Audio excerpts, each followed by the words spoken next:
How are you my dear student. बच्चों आज हम लोग क्लास 9th का मैथ का चैप्टर फर्स्ट नंबर सिस्टम का स्टूडेंट आज हम लोग एग्जाम्पल नंबर फर्स्ट पढ़ने वाले हैं। इसमें स्टूडेंट हमें देख लीजिए, आपको क्वेश्चन दिखाई दे रहा है एग्जाम्पल नंबर फर्स्ट में, are the following statements true और फॉल्स। इसमें कौन है ट्रू और कौन है फॉल्स हमें बताना है और उसके रीजंस भी बताने हैं स्टूडेंट। तो स्टूडेंट हम इस क्वेश्चन को आराम से और बहुत अच्छे तरीके से और बहुत जल्दी ही हम लोग समझ लेते हैं। स्टूडेंट जो हम चीज़ें बोलेंगे आप उसको ध्यान से सुनिएगा, ठीक है। तो चलिए हम लोग इस क्वेश्चन को करते हैं। क्वेश्चन सॉल्यूशन यहाँ से आपका स्टार्ट होता है। तो क्वेश्चन नंबर फर्स्ट का आपसे क्या कह रहा है student, every whole number is a natural number. क्या सभी होल नंबर नेचुरल नंबर हैं? तो स्टूडेंट इसका जवाब आप खुद दीजिएगा, ठीक है। देख लीजिए हम यहाँ पर थोड़ा सा रफ कर रहे हैं। होल नंबर शॉर्ट में लिखे हैं। होल नंबर किसको कहते हैं? जो नंबर 0 से स्टार्ट होते हैं, 0 1 2 3 4 लाइक दिस इनफाइनाइट तक, उसको हम क्या कहते हैं स्टूडेंट? होल नंबर कहते हैं। होल नंबर मीन्स जो नंबर 0 से स्टार्ट होते हैं उसको होल नंबर कहते हैं। फिर आपसे कह रहा है इसमें स्टूडेंट नेचुरल नंबर के बारे में कह रहा है। नेचुरल नंबर, तो नेचुरल नंबर किसको कहते हैं स्टूडेंट? वह नंबर जो 1 से स्टार्ट होते हैं, ठीक है। Starting with 1 that is called क्या कहेंगे स्टूडेंट? नेचुरल नंबर कहेंगे। तो आपसे इसमें स्टूडेंट कह रहा है every whole number is a natural number. तो देख लीजिए ये होल नंबर जितने हैं, जो नंबर ये हैं, क्या ये नंबर इसमें है? नहीं है, क्योंकि इसमें 0 है और इसमें 0 नहीं है। तो इसीलिए स्टूडेंट हम इसको लिखेंगे फॉल्स। हो गया आंसर, ठीक है। क्वेश्चन नंबर सेकंड देखते हैं स्टूडेंट। आपसे कह रहा है इसमें every integer is a rational number. तो देख लेते हैं स्टूडेंट, सबसे पहले आपसे कह रहा है इंटीजर। तो इंटीजर का हम देख लेते हैं स्टूडेंट। इंटीजर हम किसको कहेंगे स्टूडेंट? आप यहां ध्यान दीजिए, 0 और 0 के राइट साइड की तरफ प्लस का साइन होते हैं, यानी कि 1 2 3 4 5 6 डैश डैश इनफाइनाइट तक। और 0 के लेफ्ट साइड की तरफ क्या होते हैं? माइनस का साइन होते हैं। तो -1 -2 -3 -4 और ये माइनस इनफाइनाइट तक।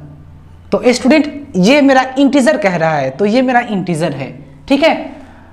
माइनस के तरफ हो या फिर 0 हो और प्लस के तरफ हो, इसी को हम इंटीजर कहते हैं। इंटीजर माइनस वाले भी आएंगे, 0 भी आएंगे और ये प्लस वाले भी आएंगे और इसी को हम इंटीजर कहते हैं। तो स्टूडेंट कह रहा है आपसे एवरी इंटीजर, यानी कि क्या ये सभी इंटीजर स्टूडेंट रेशनल नंबर है? तो रेशनल नंबर मीन्स क्या होता है स्टूडेंट? रेशनल नंबर मीन्स होता है जिसको p/q के फॉर्म में करते हैं। तो स्टूडेंट कोई हम यहाँ पर ले लेते हैं इंटीजर, जैसे कि मैं ले लिया -3, तो -3 लिख दिया, ठीक है। और पता है हर नंबर के नीचे 1 होते हैं, तो ये p/q के फॉर्म में हो गए, और जो p/q के फॉर्म में हो गया उसी को तो हम रेशनल नंबर कहते हैं, ठीक है। अब फिर 0 ले लेते हैं स्टूडेंट। 0 है, पता है 0 के नीचे भी क्या होते हैं? 1 होते हैं, और जब 1 होते हैं तो ये p/q के फॉर्म में हो गया, और जो p/q के फॉर्म में हो गया वो रेशनल नंबर हो गए। अब एक प्लस वाले ले लेते हैं, कोई भी नंबर 10 ले लीजिए, और पता है हर नंबर के नीचे 1 होते हैं, तो ये p/q के फॉर्म में हो गए, और जब ये p/q के फॉर्म में हो गए तो ये भी क्या हो गए? रेशनल नंबर हो गए। तो आपसे ये क्वेश्चन सही कह रहा है कि every integer is a rational number. तो ये हो जाएगा स्टूडेंट, क्या होगा बताइए? ये ट्रू होगा। तो यहां पर हम लिखेंगे ट्रू, ठीक है। अब क्वेश्चन नंबर थर्ड देखते हैं स्टूडेंट, जो बहुत ही आसान है। आपसे कह रहा है every rational number is an integer. तो स्टूडेंट इसका हो जाएगा आंसर फॉल्स, ठीक है। मैं आपको समझा देता हूं अच्छे तरीके से। फॉल्स बिकॉज, ठीक है। हम कोई एग्जांपल ले लेते हैं, जैसे कि 2/8 is not an integer, is not an integer, ठीक है स्टूडेंट।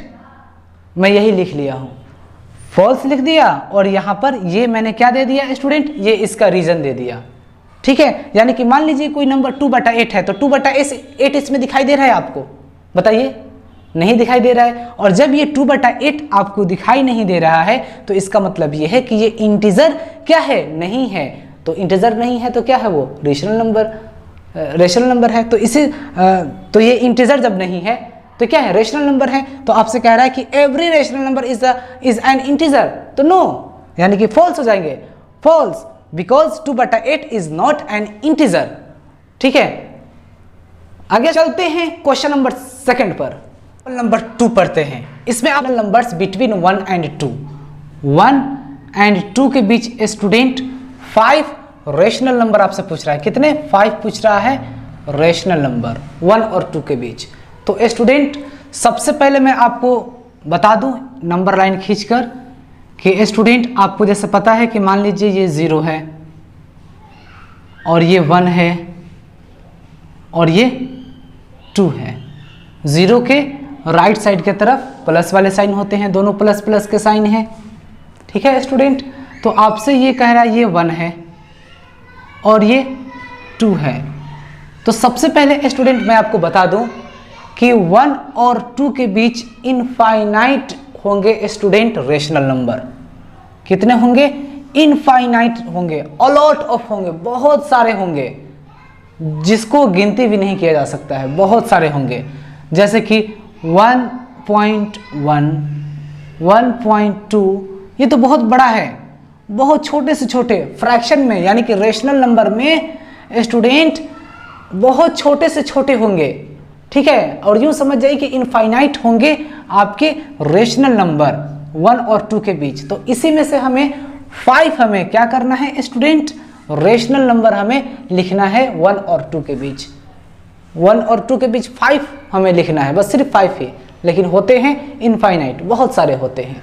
तो स्टूडेंट हमें किसी चीज़ को, मैं आपको बता रहा हूं, जैसे किसी चीज़ के बीच अगर मैं कहूं कि आप 5 रेशनल नंबर लिख बताइए तो आप आराम से दे दीजिए, बता। जैसे ही हमारे डिनोमिनेटर अगर सेम हो जाते हैं स्टूडेंट, तो हम आराम से, जैसे दोनों का डिनोमिनेटर क्या है, सेम है, तो इसके बीच हम आराम से रेशनल नंबर लिख सकते हैं। जैसे कि 3/8, 2 के बाद क्या आएगा, 3 आएगा, तो 3/8, 4/8, 5/8, 6/8। तो ये हम कैसे लिख पाए हैं, हम इसलिए लिख पाए हैं क्योंकि डिनोमिनेटर दोनों के क्या हैं, सेम है।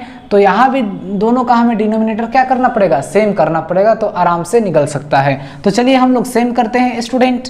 यहाँ ध्यान दीजिए आप, 1 है स्टूडेंट, ठीक है, ये क्या है स्टूडेंट, 1 है। और 1 के लिए हमें क्या करना होगा, 1/1, पता है नंबर के नीचे 1 होते हैं, नंबर के नीचे 1 होते हैं, तो 1 लिख दिया, इंटू दे दिया फिर मैं। ठीक है, इस तरीके से समझिए स्टूडेंट, 1/1। ठीक है स्टूडेंट, हमें क्या करना पड़ेगा, आप इसको मल्टीप्लाई कर दीजिए, तो 12 1 जा क्या हो जाएगा, 12/12 1 जा 12, यानी कि डिनोमिनेटर क्या आ गया मेरा, 12। ठीक है स्टूडेंट, वैसे ही क्या है, अब 1 का मैंने कर लिया, अब उसके बाद क्या है स्टूडेंट, 2 है, तो 2 लिखेंगे। अब आपको पता है कि 2 के नीचे भी क्या होते हैं, 1 नंबर होते हैं, तो इसे भी हमें क्या करना पड़ेगा, डिनोमिनेटर सेम करने के लिए क्या करना पड़ेगा, डिनोमिनेटर हमें 12 लाने के लिए क्या करना पड़ेगा स्टूडेंट, 12 ऊपर भी रखना होगा और 12 नीचे भी रखना होगा स्टूडेंट। ठीक है, और अब हमारे ये आराम से डिनोमिनेटर सेम हो जाएंगे। देख लीजिए, 12 1 जा 12 और 12 2 जा 24। देख लीजिए स्टूडेंट, दोनों के डिनोमिनेटर क्या हैं, सेम हैं। ठीक है, तो अब इसी के बीच हमें कितने रेशनल नंबर लिखना है स्टूडेंट, 5 लिखना है, तो आराम से लिख सकते हैं हम 12/12। ठीक है, और फिर क्या है स्टूडेंट, 24/12। तो इसी के बीच में हमें 5 लिखना है, तो लिख देते हैं 5। ठीक है, तो क्या होगा स्टूडेंट, इसका आंसर ये हो जाएगा। यहाँ से ये सब तो सॉल्यूशन है, यहाँ से आपके सॉल्यूशन है स्टूडेंट, सॉल्यूशन है यहाँ से। ठीक है, तो इसके आंसर क्या होंगे, 13/12, 14/12, 15/12, 16/12, 17/12। तो स्टूडेंट देख लीजिए, 5 हो गए रेशनल नंबर। ठीक है, जबकि ये 24 है, 23 तक हम लिख सकते हैं स्टूडेंट। ठीक है, तो हम इसी तरीके से 5 नंबर पूछे या 10 नंबर कहे रेशनल नंबर फाइंड करने के लिए, तो हम यही तरीका अपनाएंगे सिंपल सा। ठीक है, डिनोमिनेटर सेम करके और उसके बीच में हमें क्या कर देना है, लिख देना है, तो हमारे रेशनल नंबर पता चल जाएगा। ठीक है स्टूडेंट, तो स्टूडेंट अब हम लोग चलते हैं नेक्स्ट क्वेश्चन पर। डियर स्टूडेंट, मैं कहना चाहूँगा कि अगर आप हमारे चैनल पर नए हैं तो आप मेरे चैनल को सब्सक्राइब कर लीजिए, लाइक कीजिए, शेयर कीजिए और कमेंट्स करके बताइए कि मेरी वीडियो आपको कैसे लगे। Thanks for watching this video, that's all for